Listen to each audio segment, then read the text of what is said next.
Welcome to my channel. आज हम class 6 का चैप्टर 2 शुरू करने वाले हैं फाइनली, जिसका नाम है गोल। तो देखते हैं इस चैप्टर में क्या है। पहले हम इसे भी रीड करते हैं जो इसके यहाँ पे दिया हुआ है ना। ये इस पाठ का नाम पढ़कर आपके मन में कुछ गोल वस्तुओं का नाम या चित्र उभरे होंगे। गोल गेंद, गोल रोटी, गोल चंद्रमा आदि। लेकिन यह पाठ एक विशेष प्रकार के गोल और उसे करने वाले के बारे में है। यह पाठ एक प्रसिद्ध खिलाड़ी के संस्मरण का एक अंश है।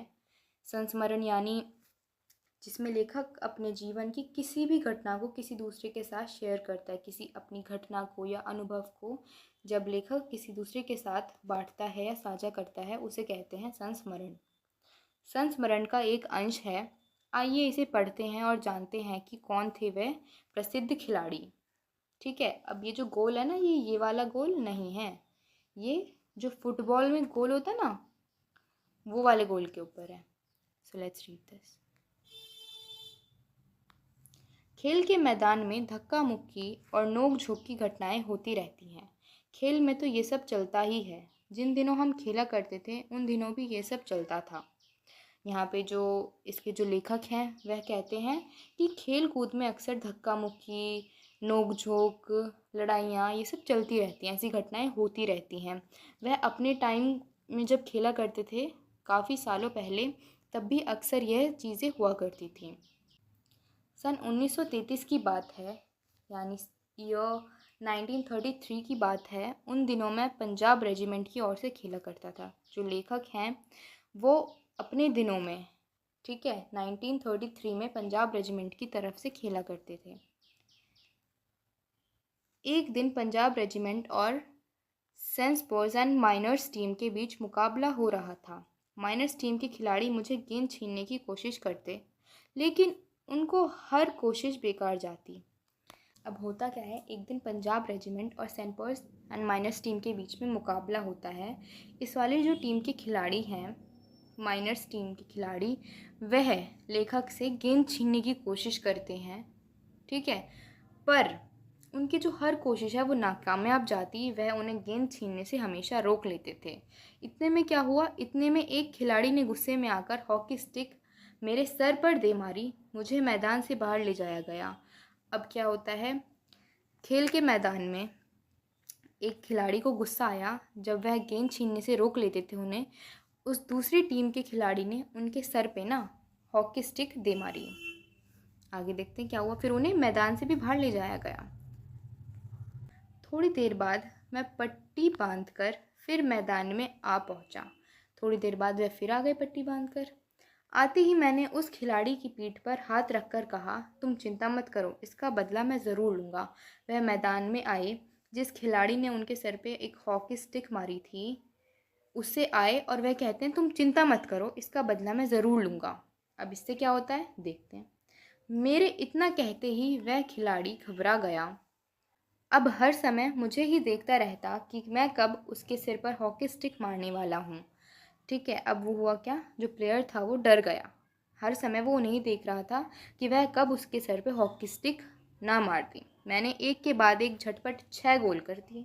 उन्होंने लगातार फटाफट झटपट 6 गोल कर दिए। कितने कर दिए? 6 गोल्स कर दिए। खेल ख़त्म होने के बाद मैंने फिर उस खिलाड़ी की पीठ थपथपाई और कहा, दोस्त, खेल में इतना गुस्सा अच्छा नहीं होता। अब होता क्या है, जो लेखक हैं वह उसके सर पे हॉकी तो नहीं मारते, वो 6 गोल कर देते हैं और फिर उसकी पीठ थपथपाते हैं और कहते हैं कि दोस्त, खेल में इतना गुस्सा अच्छा नहीं होता। मैंने तो अपना बदला ले लिया है। उन्होंने अपना बदला किस प्रकार लिया? उन्होंने अपना बदला हॉकी स्टिक मारकर नहीं, बल्कि 6 गोल करके लिया।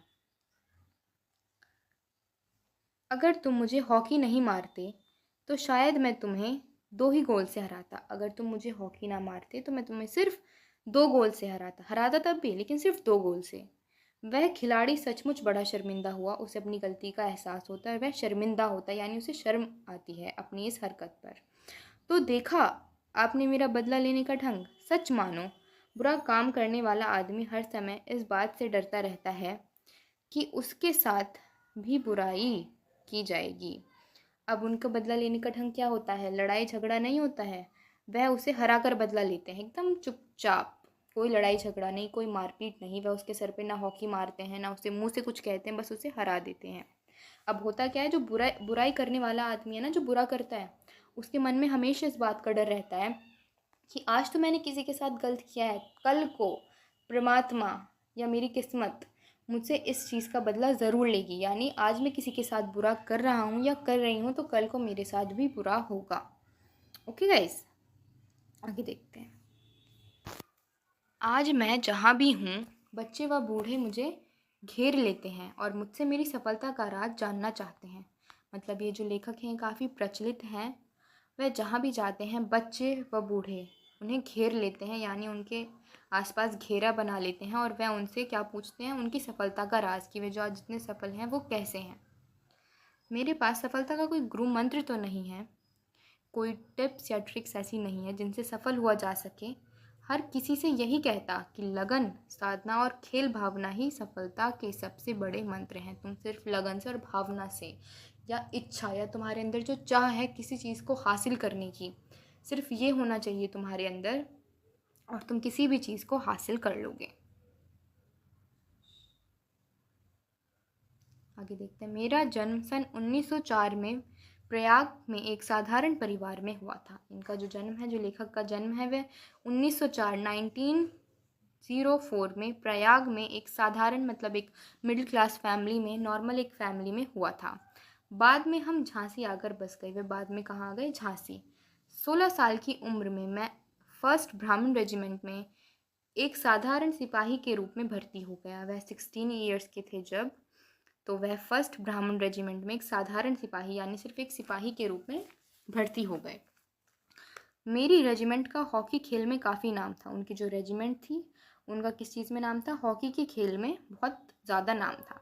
पर खेल में मेरी कोई दिलचस्पी नहीं थी। दिलचस्पी यानी उन्हें इस खेल में कोई इंटरेस्ट नहीं था। उस समय हमारी रेजिमेंट के सूबेदार मेजर तिवारी थे। सूबेदार एक पोस्ट होती है, रेजिमेंट के सूबेदार कौन थे? मेजर तिवारी थे। वे बार बार मुझे हॉकी खेलने के लिए कहते। हमारी छावनी में हॉकी खेलने का कोई निश्चित समय नहीं था। छावनी में यानी एक ग्रुप हो जाता है, या एक जो डेरा होता है उसे छावनी कहना शुरू कर देते हैं, ठीक है, एक बस्ती को, जहाँ पे एक बहुत ज़्यादा ग्रुप में लोग रहते हैं। वह जो सूबेदार थे वह उन्हें बोलते, हॉकी खेलने के लिए बार बार बोला करते थे। लेकिन जो उनकी छावनी है या बस्ती है, या जो लोग जहाँ पे इकट्ठे होकर रहते हैं, वहाँ पे हॉकी खेलने का कोई निश्चित टाइम नहीं था।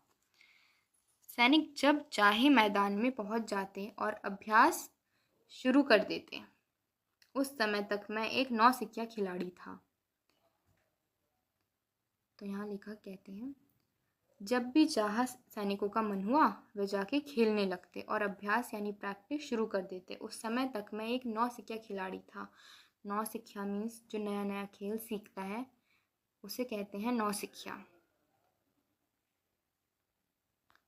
नॉट ओनली गेम, कुछ भी नया नया सीखता है उसे नौसिखिया कहते हैं। जैसे जैसे मैं खेल में निखार आता गया, वैसे वैसे मुझे तरक्की भी मिलती गई। जैसे जैसे उन्होंने खेला और वह खेल में अच्छे होते गए, उन्हें तरक्की भी मिलती गई। सन 1936 में बर्लिन ओलंपिक में मुझे कप्तान बनाया गया। कहाँ पे बनाया गया? 1936 में बर्लिन ओलंपिक में उन्हें कैप्टन बनाया गया। उस समय मैं सेना में लेंस नायक था। लेंस नायक एक पोस्ट होती है, वह उस समय सेना में लेंस नायक थे। बर्लिन ओलंपिक में लोग मेरे हॉकी खेलने के ढंग से इतने प्रभावित हुए कि उन्होंने मुझे हॉकी का जादूगर कहना शुरू कर दिया। बर्लिन ओलंपिक में लोग उनसे बहुत ज़्यादा इम्प्रेस हो जाते हैं, उनसे खुश हो जाते हैं, उनका हॉकी खेलना उन्हें बहुत पसंद आने लगता है और वह उन्हें हॉकी का जादूगर कहने लगते हैं। इसका यह मतलब नहीं कि सारे गोल मैं ही करता था। मेरी तो हमेशा ये कोशिश रहती थी कि मैं गेंद गोल के पास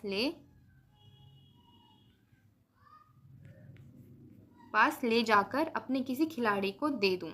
ठीक है, वह हमेशा गोल नहीं करते थे। वे एक्सेप्ट कर रहे हैं, वे मान रहे हैं कि ऐसा नहीं कि सारे गोल मैं करता था, बट मैं कभी कभी गोल के पास ले जाता था और वहाँ पे बॉल छोड़ देता था, ताकि उसे गोल करने का श्रेय उनके जो खिलाड़ी हैं, साथी हैं, उन्हें मिल जाए। उनमें से कोई और गोल कर दे और उसका जो क्रेडिट है वो उनके किसी साथी खिलाड़ी को मिल जाए। अपनी इसी खेल भावना के कारण मैंने दुनिया के खेल प्रेमियों का दिल जीत लिया। जो लोग गेम को पसंद करते हैं, इसी चीज़ के कारण उन्होंने लोगों का दिल जीत लिया था। बर्लिन ओलंपिक में हमें स्वर्ण पदक मिला। स्वर्ण पदक यानी गोल्ड मेडल मिला बर्लिन ओलंपिक में। खेलते समय मैं हमेशा इस बात का ध्यान रखता कि हार या जीत मेरी नहीं बल्कि पूरे देश की है। ओके, खेलते समय जब वे खेलते थे, वह अक्सर इस बात का ज़रूर ध्यान रखते थे कि अगर वह जीतते हैं तो जीत पूरे देश की होगी, सिर्फ अकेले उनकी नहीं। और अगर वह हारते हैं तो सारा देश हारेगा, सिर्फ अकेले वह नहीं। ठीक है। इसके जो लेखक थे वह थे मेजर ध्यानचंद। तो ये जो सारी जो कहानी है, ये जो अपना जो एक्सपीरियंस शेयर करा है, इनकी लाइफ का एक्सपीरियंस था ये मेजर ध्यानचंद जी की। ओके गाइस, सो आज के लिए इतना ही। Bye guys, thank you so much.